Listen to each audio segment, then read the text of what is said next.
तो वहीं खड़गे के बयान पर अमित शाह और नड्डा का पलटवार। 9 अप्रैल के बाद कांग्रेस दूरबीन से भी आपको नजर नहीं आएगी। मुसलमानों को भड़का रही है कांग्रेस। बीजेपी का यह कहना है खड़गे का ये मानसिक दिवालियापन है। जेपी नड्डा ने भी कहा है खड़गे अल्पसंख्यक समाज को उकसा रहे हैं।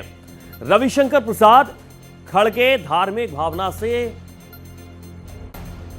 खिलवाड़ कर रहे हैं, समाज को उकसा रहे हैं। रविशंकर प्रसाद की तरफ से भी यह कहा गया है खड़गे अल्पसंख्यक समाज को उकसा रहे हैं। रविशंकर प्रसाद का यह कहना है खड़गे धार्मिक भावना से खिलवाड़ कर रहे हैं। क्या पागल है यार, सच्चाई आप नहीं जानते तो तब क्यों आपने डाला? आप तो पूछना चाहिए था पहले। पागल है क्या ये लोग?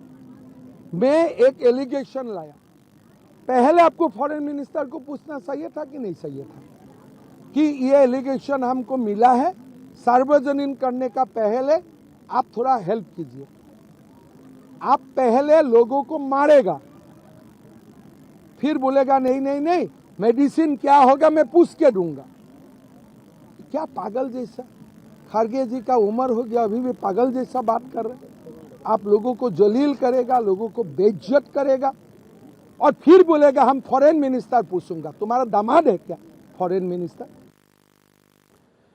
तो शाह और नड्डा ने पलटवार किया है, लेकिन इन सब के बीच खड़गे का कब विवादित बयान भी हम आपको बताएंगे। लेकिन इन सब के बीच फिलहाल जिस तरीके से खड़गे ने विवादित बयान दिया है उसको लेकर अब आप सवाल ये भी उठ रहे हैं कि ऐसा क्यों। 27 अप्रैल 2023 पर आई जब प्रधानमंत्री मोदी एक जहरीले सांप की तरह, इन्होंने 27 अप्रैल 2023 यानी कि मल्लिकार्जुन खड़गे ने कहा अगर आप इसे चखेंगे तो मर जाएंगे। ये विवादित बयान खड़गे की तरफ से पहले दिया गया। 17 नवंबर 2024 पर आई है। बीजेपी आरएसएस देश में सबसे खतरनाक है। इसके पहले मल्लिकार्जुन खड़गे ने इस तरीके का विवादित बयान भी दिया। 17 नवंबर 2024 यह एक जहरीले सांप की तरह है और इसके अलावा तमाम विवादित बयान हम आपको एक एक करके बता रहे हैं। अगर आप और एक बड़ी जानकारी, कांग्रेस अध्यक्ष खड़गे की मुश्किलें बढ़ सकती हैं। इसी मामले को लेकर मल्लिकार्जुन खड़गे के खिलाफ शिकायत की गई है। बड़ी जानकारी, खड़गे ने बीजेपी आरएसएस को जहरीला सांप कहा था। कामरूप थाने में खड़गे के खिलाफ एफआईआर दर्ज की गई है। असम के बीजेपी प्रवक्ता ने एफआईआर दर्ज कराई है। कांग्रेस अध्यक्ष मल्लिकार्जुन खड़गे की आने वाले वक्त में मुश्किलें बढ़ सकती हैं। और एक और बड़ी जानकारी आप तक पहुंचा रहे हैं। केरलम में प्रियंका गांधी का प्रधानमंत्री मोदी पर हमला। प्रियंका गांधी ने हमला बोला है हमें कायर लोग लीड कर रहे हैं। प्रियंका गांधी वाड्रा का यह कहना है फिलिस्तीन में हजारों बच्चों की मौत पर बोलने की हिम्मत नहीं है। युद्ध से पहले इजरायल गए, सामने सिर झुकाया, मेडल लिए। केरलम में प्रियंका गांधी वाड्रा ने प्रधानमंत्री मोदी पर हमला बोला हमें कायर लोग लीड कर रहे हैं। प्रियंका गांधी वाड्रा ने कहा है फिलिस्तीन में हजारों बच्चों की मौत, लेकिन इसके लेकर भी प्रधानमंत्री मोदी से सवाल किए हैं। चुनाव आयोग ने बंगाल की वोटर लिस्ट जारी की है। बड़ी जानकारी, पश्चिम बंगाल में करीब 90 लाख वोटरों के नाम कटे हैं। सुनवाई के दौरान 60 लाख संदिग्ध वोटरों की जांच हुई और इन सब के बीच एसआईआर ड्राफ्ट लिस्ट में करीब 63 लाख वोटरों के नाम कटे थे। चुनाव आयोग ने जारी किया बंगाल का जिलेवार आंकड़ा। मुर्शिदाबाद में सबसे अधिक वोट कटे हैं। उत्तर 24 परगना जिले में कुल 3.25 लाख नाम कटे हैं। मालदा के वोटरों की संख्या में 2.39 लाख की कमी आई है। चुनाव आयोग ने बंगाल की वोटर लिस्ट जारी की है और इन सब के बीच अब आपको हम फैक्ट के जरिए समझाते हैं कि आखिरकार जो पश्चिम बंगाल में इस वक्त एसआईआर को लेकर जितने भी सवाल उठ रहे थे, बंगाल में कुल कितने वोट घटे हैं, इसे आप समझिए बाकायदा फैक्ट के साथ। एसआईआर ड्राफ्ट लिस्ट से 63 लाख नाम हटे हैं। इसके अलावा आपत्तियों के बाद 27 लाख नाम हटे, ये दूसरा फैक्ट है। और वोटर लिस्ट में कुल नाम करीब 90 लाख कटे हैं। ये 90 लाख वोटर के आसपास का वो आंकड़ा है जो बाकायदा चुनाव आयोग की तरफ से जारी किया गया है। लेकिन एसआईआर ड्राफ्ट लिस्ट से हटे हैं 63 लाख नाम। इसके अलावा संदिग्ध वोटरों पर भी आई है। संदिग्ध वोटरों पर क्या फाइनल फैसला, इस सवाल के साथ कुल आपत्ति 60 लाख दर्ज की गई। वोट जुड़े 33 लाख और 27 लाख नाम कटे हैं। ये पूरा आंकड़ा है। इसके अलावा बंगाल में किस जिले में कितने वोट कटे हैं इसे भी आप समझिए। मुर्शिदाबाद 4.55 वोट, उत्तर 24 परगना में 3.25 लाख वोट कटे। मालदा पर आइए जहां पर 2.3 लाख वोट कटे हैं। दक्षिण 24 परगना जो काफी सेंसिटिव इलाका है जहां पर 2.22 लाख वोट काटे गए। इसके अलावा नादिया पर आइए, जहां पर 2.39 लाख वोट काटे गए। बंगाल में किस जिले में कितने वोट कटे हैं और एक बाकायदा आंकड़ा चुनाव आयोग की तरफ से जारी किया गया। इन सब के पीछे अब आप बंगाल में एसआईआर को भी समझिए। एसआईआर से ठीक पहले 7 करोड़ 66 लाख वोटर थे। एसआईआर के बाद यह आंकड़ा 6 करोड़ 78 लाख तक जा पहुंचा। और इसके अलावा दूसरी तस्वीर पर आई, ये संदिग्ध वोटरों की जांच सूची, जिसमें संदिग्ध वोटर 60 लाख हैं और नाम जुड़े हैं 33 लाख। ये 33 लाख वो नाम हैं जो नए वोटर्स एसआईआर में जुड़े हैं एसआईआर के कामकाज के दौरान। बंगाल में एसआईआर की ये फिलहाल तस्वीर। एक बड़ी जानकारी पश्चिम बंगाल पहुंची है। सीआरपीएफ की मार्क्समैन गाड़ियां कोलकाता के न्यू टाउन एरिया में स्पॉट किया गया।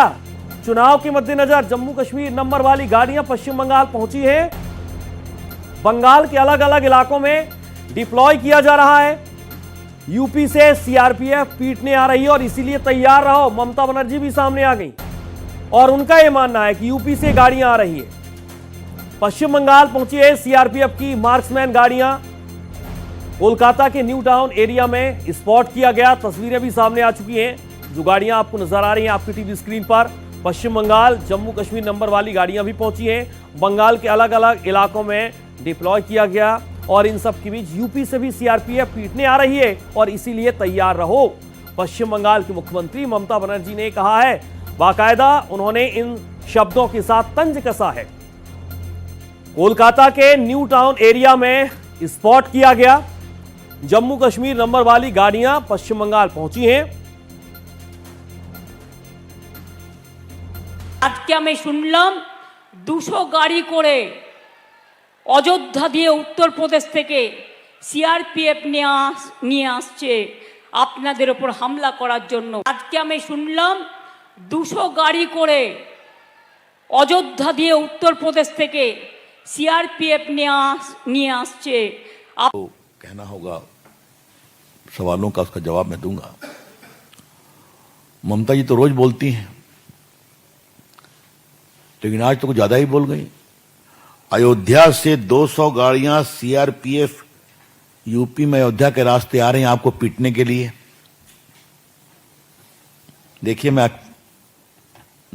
बता रहा हूं, आज मैंने सुना है कि 200 गाड़ियों में सीआरपीएफ अयोध्या के रास्ते उत्तर प्रदेश से आ रही हैं आप लोगों पर हमला करने के लिए। कोई भी डरना मत। 15 दिन का छल है, 25 दिन का खेल है, उसका हम ही समझेंगे। खेला का नाम बाबा जी, खेला का नाम बाबा जी। बीबी जी ने मतदाताओं का नाम काट दिया है, घुसपैठियों का काम किया है, वगैरह वगैरह ये सब कहा है। ममता जी बहुत हताश हो गई है ना। अब तो लगता है कि सही में आपकी जबरदस्त हार होने वाली है। ममता जी की राजनीतिक स्थिति क्या है आप उनके वक्तव्य से समझ सकते हैं। और बंगाल चुनाव में पाकिस्तान की एंट्री, सीएम ममता के बाद अभिषेक बनर्जी का बयान सामने आ गया है। हमारी सरकार बनी तो पाकिस्तान में घुसकर मारेंगे। ख्वाजा आसिफ के बयान पर मोदी क्यों चुप हैं? ममता बनर्जी का भी ये कहना है, ये मानना है। ख्वाजा आसिफ ने कोलकाता पर हमले की गीदड़ भपकी दी थी। फिलहाल ख्वाजा आसिफ के बयान पर मोदी चुप क्यों हैं? ममता बनर्जी का ये कहना है। अभिषेक बनर्जी भी लगातार बीजेपी और प्रधानमंत्री नरेंद्र मोदी पर निशाना साधते हुए नजर आ रहे हैं। आज থেকে দুদিন আগে পাকিস্তানের প্রতিরক্ষা মন্ত্রী, তার নাম হচ্ছে খ্বাজা আসিফ, সে বলছে কলকাতা উড়িয়ে দেব। প্রধানমন্ত্রী চুপ, স্বরাষ্ট্রমন্ত্রী চুপ, প্রতিরক্ষা মন্ত্রী চুপ। কাগজে খ্বাজা আসিফের নামটা লিখে রাখছি, যেদিনকে মমতা বন্দ্যোপাধ্যায় আর ইন্ডিয়া অ্যালায়েন্সের সরকার হবে না, বাড়িতে ঢুকে মারবো। चुनाव पश्चिम बंगाल में है, लेकिन इन सब के बीच अब पाकिस्तान की एंट्री हो गई है। सबसे पहले ख्वाजा आसिफ पर आइए, दोबारा हरकत की तो कोलकाता पर हमला, और इसी बयान की सबसे ज्यादा चर्चा के बाद अब अभिषेक बनर्जी ने पलटवार किया। ममता बनर्जी पर आइए, ख्वाजा आसिफ के बयान पर प्रधानमंत्री मोदी चुप क्यों हैं? उन्होंने सवाल पूछा है और अभिषेक बनर्जी कह रहे हैं कि हमारी सरकार बनी तो पाकिस्तान में घुसकर मारेंगे।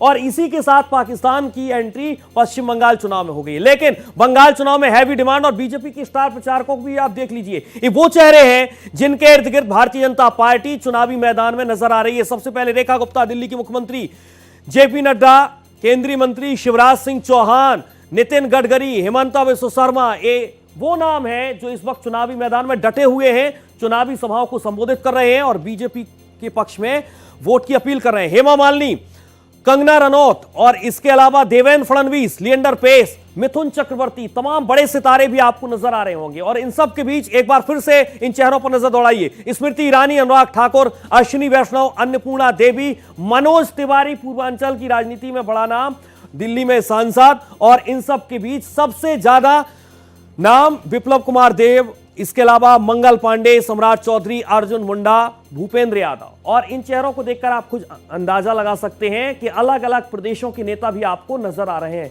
यानी कि भारतीय जनता पार्टी ने अलग अलग राज्यों से भी बड़े नेताओं को चुनावी मैदान में उतारा है।